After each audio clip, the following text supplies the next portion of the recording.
Buenos días, hermanos. Continuamos con nuestras catequesis. En nombre del Padre, del Hijo y del Espíritu Santo. Amén.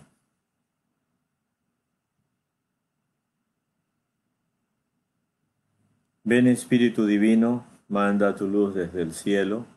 Padre amoroso del pobre, don en tus dones espléndido. Luz que penetra las almas, fuente del mayor consuelo. Ven, dulce huésped del alma, descanso de nuestro esfuerzo. Tregua en el duro trabajo, brisa en las horas de fuego.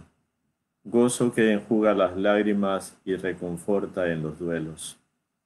Entra hasta el fondo del alma, divina luz, y enriquécenos. Mira el vacío del hombre si tú le faltas por dentro. Mira el poder del pecado cuando no envías tu aliento. Riega la tierra en sequía, sana el corazón enfermo, lava las manchas, infunde calor de vida en el hielo. Doma el espíritu indómito, guía al que tuerce el sendero. Reparte tus 7 dones según la fe de tus siervos.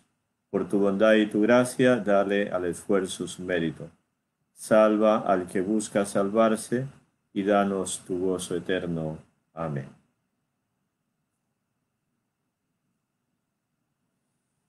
Bien, continuamos con la catequesis del Papa Benedicto. Esta sería la número 33.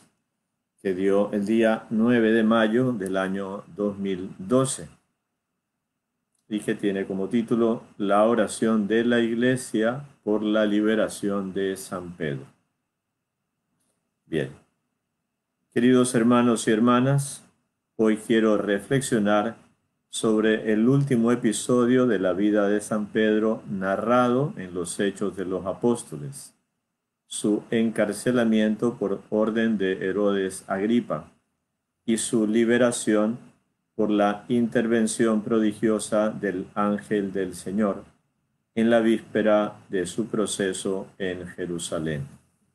Hechos de los Apóstoles, capítulo 12, del 1 al 17. A ver, habla del último episodio de la vida de Pedro narrado en los Hechos. No es todavía el último episodio de su vida. Hasta aquí, el libro de los Hechos de los Apóstoles nos narra un poco en general de todo, sobre todo de Pedro. También aparece Juan y otros, ¿no? Después seguirá más bien la figura, digamos, predominante será San Pablo, ¿no? Bien, entonces veamos Hechos capítulo 12 del 1 al 17.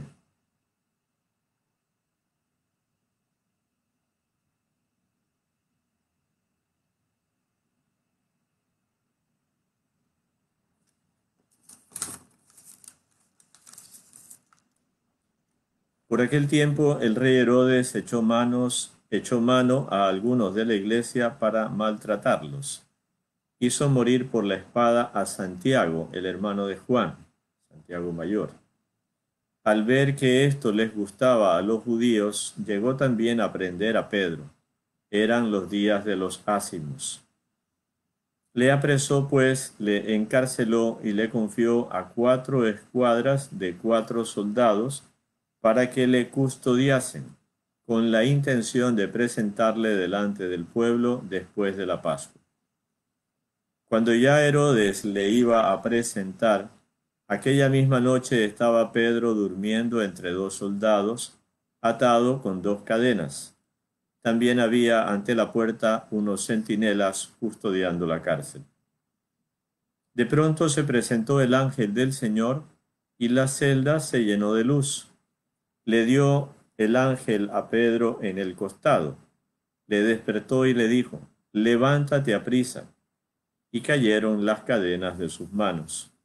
Le dijo el ángel: cíñete y cálzate las sandalias. Así lo hizo. Añadió: ponte el manto y sígueme. Y salió siguiéndole.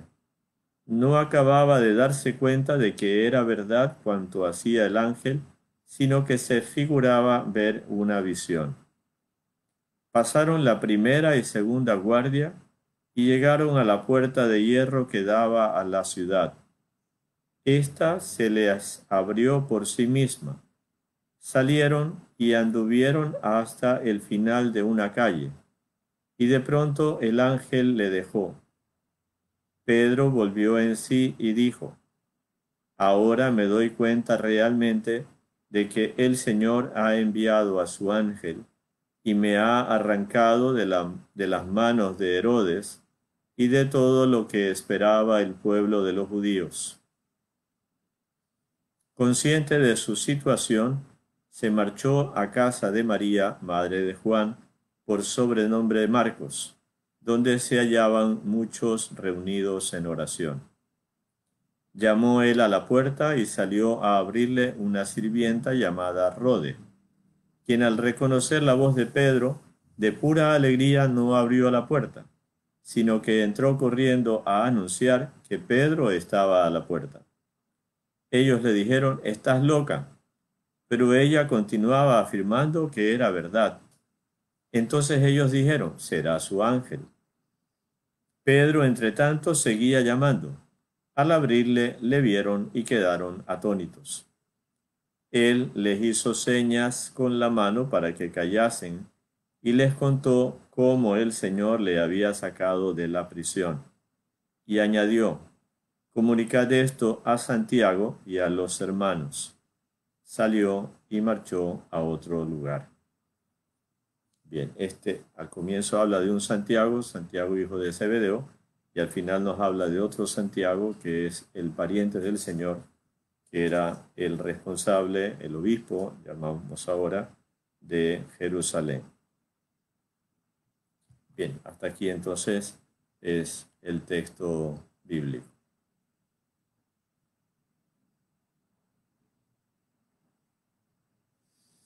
Bien, vamos entonces a la catequesis, ¿no? El relato está marcado una vez más por la oración de la Iglesia. De hecho, San Lucas escribe: mientras Pedro estaba en la cárcel bien custodiado, la Iglesia oraba insistentemente a Dios por él. Pedro en la cárcel, la Iglesia, ¿no? Al decir la Iglesia, recordemos que estamos en los inicios, es el término griego eklesia, que viene del verbo ekkaleo, que significa convocar, invitar.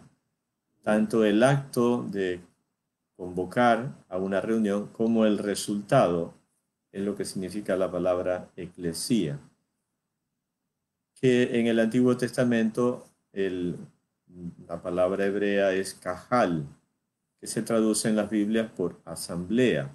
Kahal Yahvé es la asamblea de Yahvé.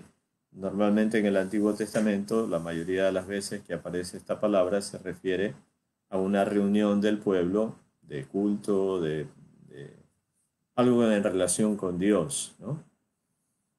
El Antiguo Testamento, cuando se traduce al griego, lo que se llama la versión de los 70, esa palabra kahal la traducen siempre por eclesía. Y en el Nuevo Testamento, en los Hechos de los Apóstoles, es donde aparece en más ocasiones.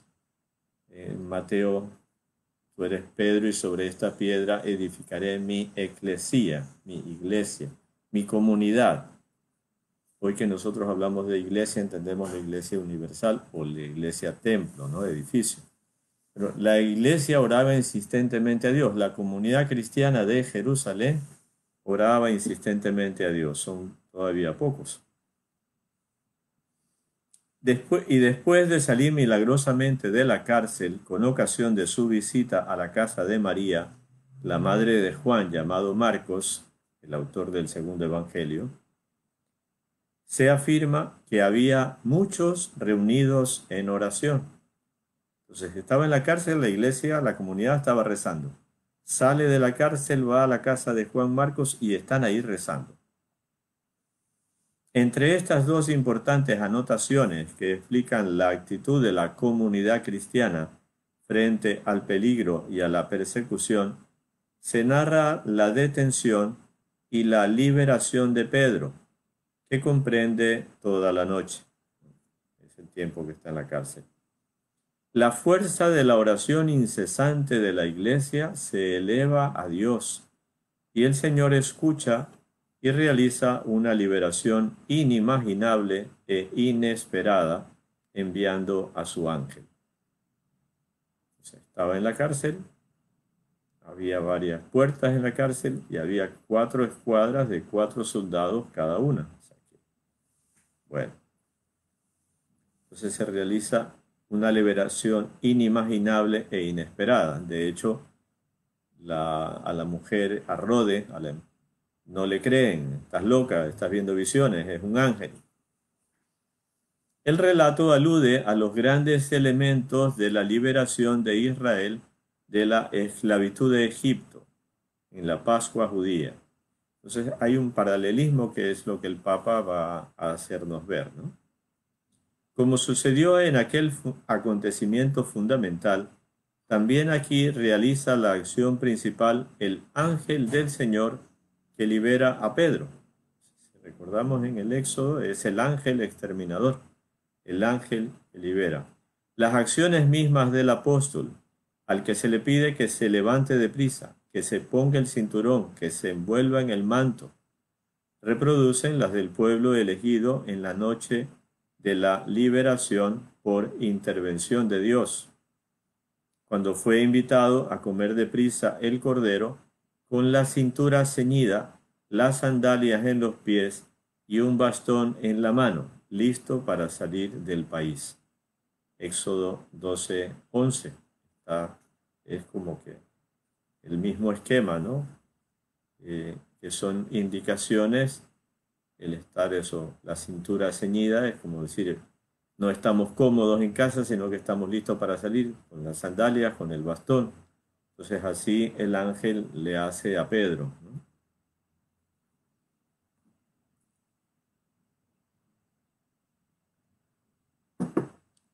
Así Pedro puede exclamar, ya cuando está afuera. Primero también él pensaba que estaba en visiones, ¿no?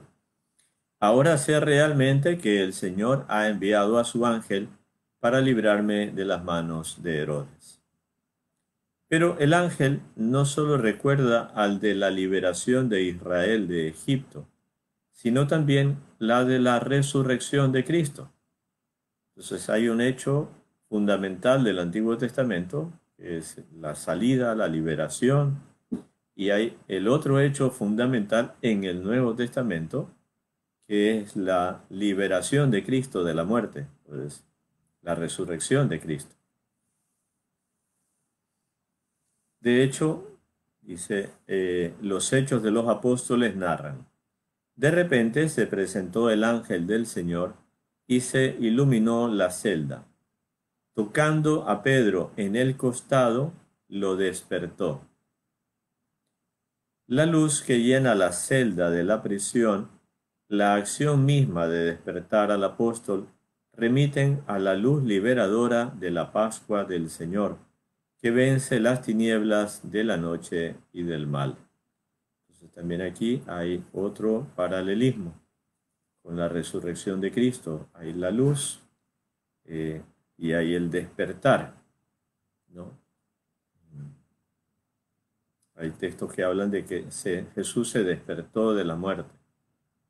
Hay ese himno antiguo que dice, despierta tú que duermes y levántate de entre los muertos y Cristo te dará la luz. Por último, la invitación, envuélvete en el manto y sígueme, hace resonar en el corazón las palabras de la llamada inicial de Jesús, repetida después de la resurrección junto al lago de Tiberíades, donde el Señor dice 2 veces a Pedro, sígueme. Yo diría que son 3. Entonces, Juan 21, 19, 22. Bien, en todo caso, es la invitación a seguirle desde el comienzo de su ministerio, cuando Pedro y su hermano Andrés y luego Santiago y Juan, que son pescadores, el Señor les dice, sígueme, ¿no? Y igualmente, cuando le pregunta, Simón, hijo de Juan, ¿tú me amas? Sí, Señor, tú sabes que te quiero, apacienta mis ovejas. Bueno, en esa ocasión también le dice 2 veces, sígueme. Sí, perdón, son solo 2. La, tres veces es la pregunta si me amas y la invitación a Jesús a apacentar sus ovejas. Eso sí lo hace tres veces. Después de eso es cuando le dice, sígueme. Y no una primera vez y luego ve a Juan siguiendo, entonces Pedro reclama, ¿y este por qué? No, eso no te toca a ti saber, tú sígueme. Es una invitación apremiante al seguimiento. Solo saliendo de sí mismo para ponerse en camino con el Señor y hacer su voluntad, se vive la verdadera libertad. La llamada a seguir a Jesús es una llamada a la libertad. Para eso vino Cristo al mundo, para que seamos realmente libres. Seguir a Cristo, seguir su camino, es ser libres. No seguirlo, es decir, seguir al mundo, seguir nuestras pasiones, es ser esclavos del mundo o de las pasiones, o peor, del demonio. Solo saliendo de sí mismo para ponerse en camino con el Señor y hacer su voluntad, se vive la verdadera libertad. Quiero subrayar también otro aspecto de la actitud de Pedro en la cárcel. De hecho, notamos que mientras la comunidad cristiana ora con insistencia por él, Pedro estaba durmiendo. En una situación tan crítica y de serio peligro, es una actitud que puede parecer extraña, pero que en cambio denota tranquilidad y confianza. Estaba en las manos de Dios, estaba con su conciencia tranquila. Se fía de Dios, sabe que está rodeado por la solidaridad y la oración de los suyos, y se abandona totalmente en las manos del Señor. Sabe que está en las manos de Dios y sabe que cuenta con la comunidad cristiana, con la solidaridad de la comunidad cristiana. Se pone totalmente en las manos de Dios. Algo semejante, paralelo, es cuando también Pablo está en la cárcel. No recuerdo si es con Silas quizá, y estaban en lo más profundo de la cárcel cantando himnos a Dios. Y eso pues le llamó la atención al carcelero y a los demás. ¿Cómo es posible que en este suplicio y estás alabando a Dios? Así debe ser nuestra oración, asidua, solidaria con los demás, plenamente confiada en Dios, que nos conoce en lo más íntimo y cuida de nosotros, de manera que, dice Jesús, hasta los cabellos de la cabeza tenéis contados. Entonces, la oración debe ser asidua, constante en las buenas y en las malas, solidaria con los demás. ¿No? Somos la iglesia y la iglesia tiene la misión de la salvación universal. Oración confiada en Dios, que sabe hasta cuántos cabellos tenemos. Por eso no tengáis miedo. Pedro vive la noche de la prisión y de la liberación de la cárcel como un momento de su seguimiento del Señor, que vence las tinieblas de la noche y libra de la esclavitud de las cadenas y del peligro de la muerte.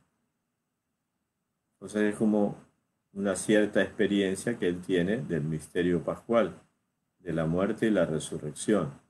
De la muerte en el sentido de que estaba preso, metido en una cárcel. Las cárceles no, ni en ese tiempo ni ahora, eran sitios cómodos, bonitos, agradables y con cadenas, y luego pues la luz y la liberación, ¿no?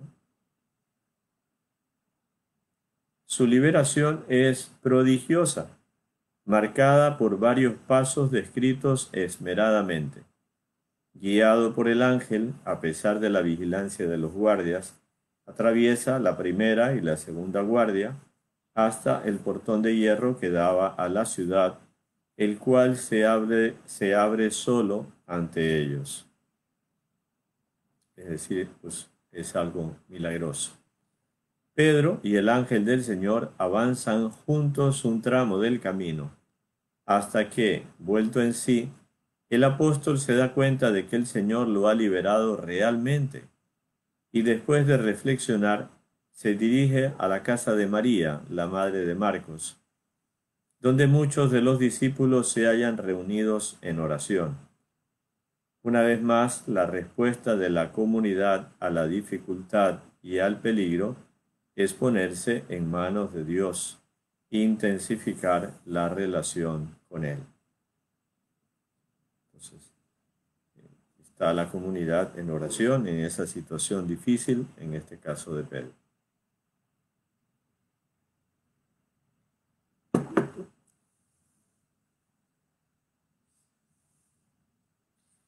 Aquí me parece útil recordar otra situación no fácil que vivió la comunidad cristiana de los orígenes.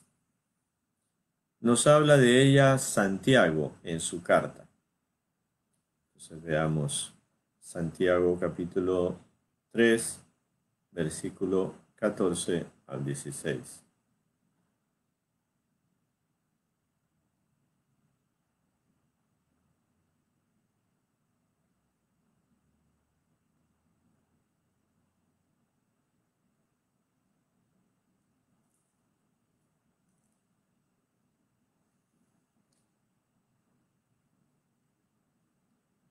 Pero si tenéis en vuestro corazón amarga envidia y espíritu de contienda, no os jactéis ni mintáis contra la verdad. Tal sabiduría no desciende de lo alto, sino que es terrena, natural, demoníaca. Pues donde existen envidias y espíritu de contienda, allí hay desconcierto y toda clase de maldad. En cambio, la sabiduría que viene de lo alto es en primer lugar pura, además pacífica, complaciente, dócil, llena de compasión y buenos frutos, imparcial, sin hipocresía. Bien, entonces es una comunidad en crisis, en dificultad, no tanto por las persecuciones, cuanto porque en su seno existen celos y disputas. Entonces siempre hay en la iglesia dificultades externas o internas. Y esa, hermanos, pues es otra de las razones por las que creemos que en la iglesia está Cristo siempre, porque ni los enemigos externos ni los internos la pueden vencer, ni las puertas del infierno prevalecerán contra ella, dijo Jesús. Entonces hay el enemigo de fuera. A lo largo de los siglos ha habido pues imperios que atacan a la iglesia. Hoy mismo hay grupos radicales de tipo musulmán o que atacan a los cristianos en Asia, en África. Es terrible las persecuciones contra los cristianos por el hecho de ser cristianos, como ocurrieron en el Imperio Romano y a lo largo de los siglos en muchas partes, ¿no? Pero en la iglesia también hay conflictos internos, también hay escándalos que sabemos que salen a los medios de comunicación y en las parroquias y en cualquier parte, pues hay a veces esos celos, envidias, rivalidades, ¿no? Jesús habló de que en el reino de Dios había trigo y que el enemigo siembra cizaña. El apóstol se pregunta el porqué de esta situación. Encuentra dos motivos principales. El primero es el dejarse dominar por las pasiones, por la dictadura de sus deseos de placer, de su egoísmo. El segundo es la falta de oración. Entonces, dos razones. La primera, las pasiones que todos tenemos y que si no luchamos por una sincera conversión, entonces eso pues está ahí desatado y cada uno busca su interés, su vanidad, su espíritu de prepotencia, de poder. Aquí mando yo, aquí se hace como yo digo. Bueno, y el segundo motivo, la falta de oración, la falta de vida interior, de vida espiritual. No pedís o la presencia de una oración que no se puede definir como tal, una oración falsa, o sea, una no oración. Pedís y no recibís porque pedís mal, con la intención de satisfacer vuestras pasiones. Simplemente eso, es el egoísmo, y entonces le pido a Dios que satisfaga mi egoísmo, mi vanidad, mi soberbia. Por ahí va muchas veces, pues, la oración, entre comillas, oración de la brujería y de la superstición. Querer manejar a Dios, lo divino, los poderes, o benignos o malignos, para el propio interés. Perdón, un segundo.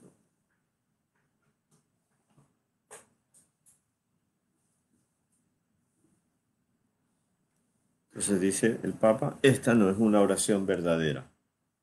Esta situación cambiaría, según Santiago, si la comunidad unida hablara con Dios, si orara realmente de modo asiduo y unánime. Esta situación cambiaría si la comunidad hablara con Dios y orara de modo asiduo y unánime. Incluso hablar sobre Dios, de hecho, corre el riesgo de perder su fuerza interior, y el testimonio se desvirtúa si no están animados, sostenidos y acompañados por la oración, por la continuidad de un diálogo vivo con el Señor. Si no, sería bla bla, ¿no? Entonces, la predicación, la evangelización, corre el riesgo de perder su fuerza interior si es que no hay esa vida de oración. Una advertencia importante también para nosotros y para nuestras comunidades, sea para las pequeñas como la familia, sea para las más grandes como la parroquia, la diócesis o la iglesia entera.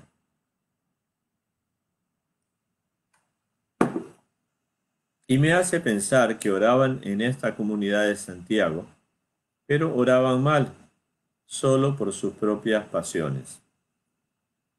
Debemos aprender siempre de nuevo a orar bien, orar realmente, orientarse hacia Dios y no hacia el propio bien, hacia los propios intereses.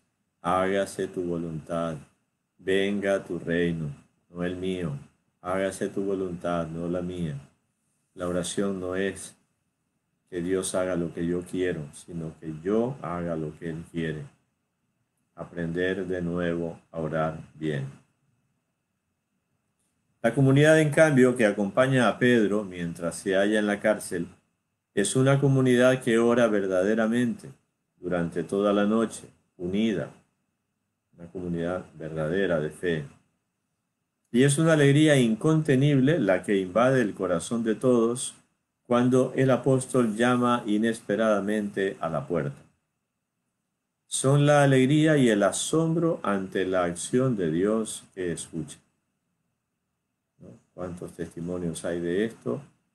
Saber tener la certeza de que Dios siempre nos escucha, y cuando se realiza exactamente lo que estamos pidiendo, pues cuánta alegría y asombro.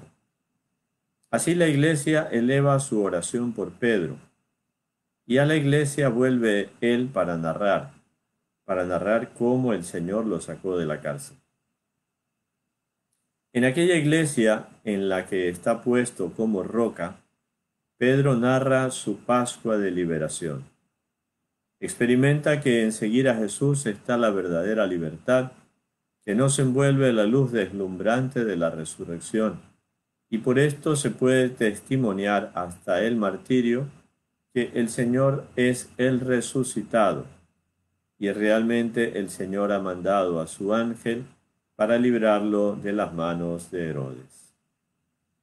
Entonces Pedro tiene esta experiencia de la Pascua, de la liberación, de haber estado en la cárcel y ahora estar fuera. El martirio que sufrirá después en Roma lo unirá definitivamente a Cristo, que le había dicho: cuando seas viejo, otro te llevará a donde no quieras para indicar con qué muerte iba a dar gloria a Dios. Entonces, hay hechos prodigiosos, pero no se van a dar siempre, porque si no nadie moriría. Se dan milagros, pero no se dan cada cuarto de hora y no se dan a todos. Son signos que Dios da cuando quiere para fortalecerlos en la fe. Pero si por cada cosa hubiera un milagro, pues ya ahorita no habría pandemia, no habría hambre, no había necesidades de nada, porque todo lo arreglaríamos con milagros. Pero bueno, hay que confiar en el Señor, en la cruz también. Queridos hermanos y hermanas, el episodio de la liberación de Pedro, narrado por San Lucas, nos dice que la iglesia, cada uno de nosotros, atraviesa la noche de la prueba, pero lo que nos sostiene es la vigilancia incesante de la oración. A lo largo de los siglos, a lo largo de nuestra vida, estamos en una prueba. A veces estamos tranquilos, no hay problemas, todo va bonito. A veces las cosas se ponen difíciles. Es nuestra condición, es nuestro mundo, así es. Lo que nos sostiene es la vigilancia incesante de la oración. Velen y oren, es el consejo de Jesús. Oren siempre. También yo, desde el primer momento de mi elección a sucesor de San Pedro, siempre me he sentido sostenido por vuestra oración, por la oración de la Iglesia, así como Pedro, Papa Benedicto, sucesor de Pedro. Sobre todo en los momentos más difíciles. Y ahora que está retirado, pues está orando. Está sobre todo dedicado a eso, a la oración. Lo agradezco de corazón. Con la oración constante y confiada, el Señor nos libra de las cadenas, nos guía para atravesar cualquier noche de prisión que pueda atenazar nuestro corazón. Nos da la serenidad del corazón para afrontar las dificultades de la vida, incluso el rechazo, la oposición y la persecución. Con la oración constante el Señor nos libera, nos guía, nos da serenidad. El episodio de Pedro muestra esta fuerza de la oración.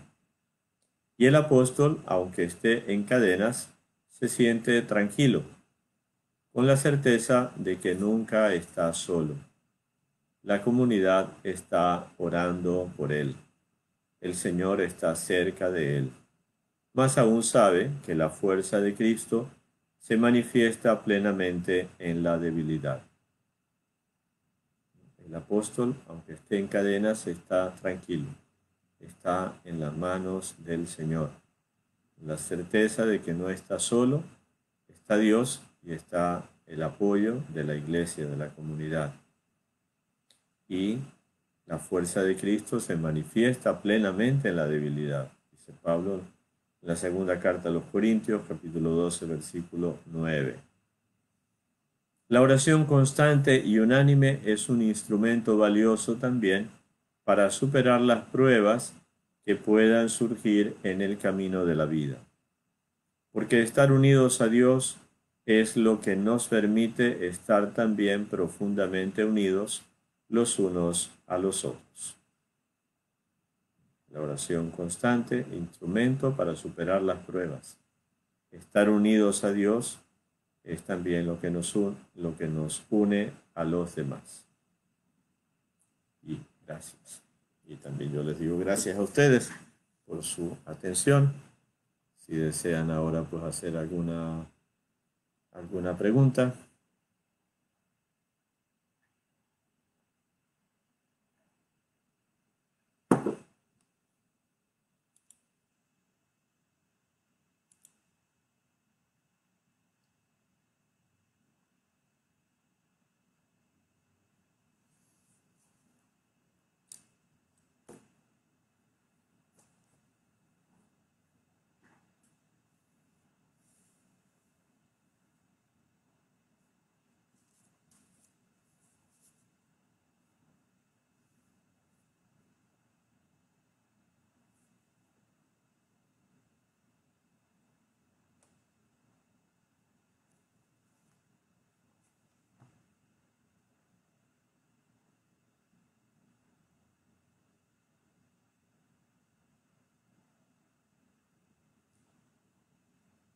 A ver, una pregunta. ¿Qué hay de la meditación y el yoga? ¿Son válidos o desvirtúan nuestra fe? A ver, Cristo es la plenitud de la verdad y de la gracia. Entonces en Cristo lo tenemos todo.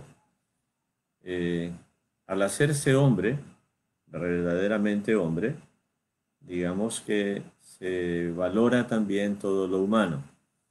Las distintas religiones son una búsqueda de Dios y podrán tener elementos positivos, pero nosotros tenemos la plenitud de la verdad, entonces no necesitamos, digamos, que nos ayuden, ¿no? O sea, el doctor en matemáticas le enseña al niño que sabe sumar y restar, aprender, pero no al revés.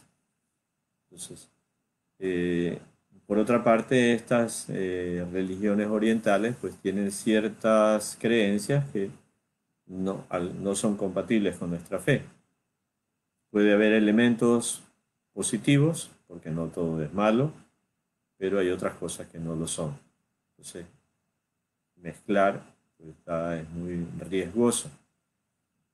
He conocido personas muy católicas que han practicado el yoga simplemente como ejercicio de, bueno, de relajamiento, de dominio corporal, de respiración, de lo que sea. El cuerpo humano es templo del Espíritu Santo y así como es bueno hacer ejercicio, pues también el yoga podría ser un ejercicio, aunque hay quienes dicen que va metida digamos, la doctrina, ¿no? Pero si se lograra simplemente separar y hacer un ejercicio, porque se hace cualquier ejercicio físico, no habría ningún problema. Pero la doctrina, pues sí, no es compatible. Podrá haber, como digo, aspectos que sí sean válidos, pero nosotros tenemos muchos maestros de oración en la iglesia en 2000 años de historia, sobre todo Cristo y estas grandes enseñanzas que vamos recibiendo.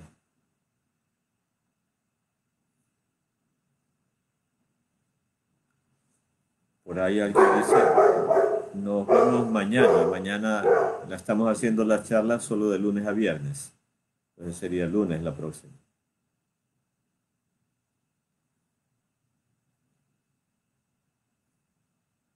¿Alguna otra pregunta?